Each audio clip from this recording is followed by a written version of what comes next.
आणि लोकसभेच्या निवडणुकीबाबत खासदार संजय राऊत, काँग्रेसचे नेते जयराम रमेश आणि आमदार रवी राणा यांच्या काय प्रतिक्रिया आहेत पाहूयात.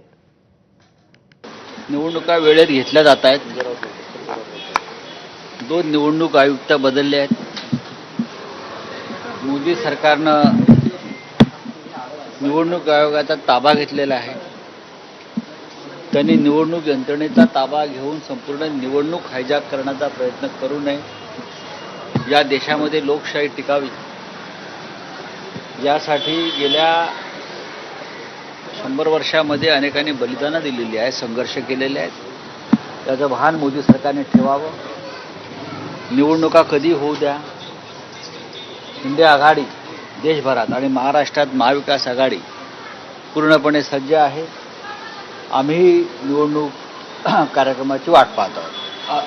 हेडलाइन जीवी सरकार ने तय कर लिया है कि कल 3 बजे चुनाव आयोग की बैठक में चुनावों की घोषणा की जाएगी. अच्छा है, सस्पेंस कल खत्म हो जाएगा.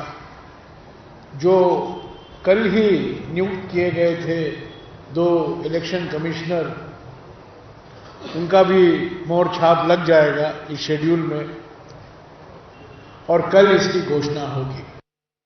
आम्ही आतुरतेनं वाट पाहत आहे की लवकर इलेक्शन आयोगाच्या तर्फे प्रेस कॉन्फरन्स होईल, डेट डिसाईड होईल, इलेक्शनची डेट कुठल्या टप्प्यामध्ये आहे, काय आहे, कधी वोटिंग राहील, रिझल्ट राहील, त्या सगळ्या डेट जी आहे त्याची आतुरता आम्हालाही होती. आणि आज उद्या जर इलेक्शन आयोग डिक्लेअर करत आहे तर मला असं वाटतं आणखी जोमाने ताकदीने भिडू आम्ही आणि त्या गोष्टीची वाट पाहणे, तिचा पिरियड जो आता खतम होत आहे.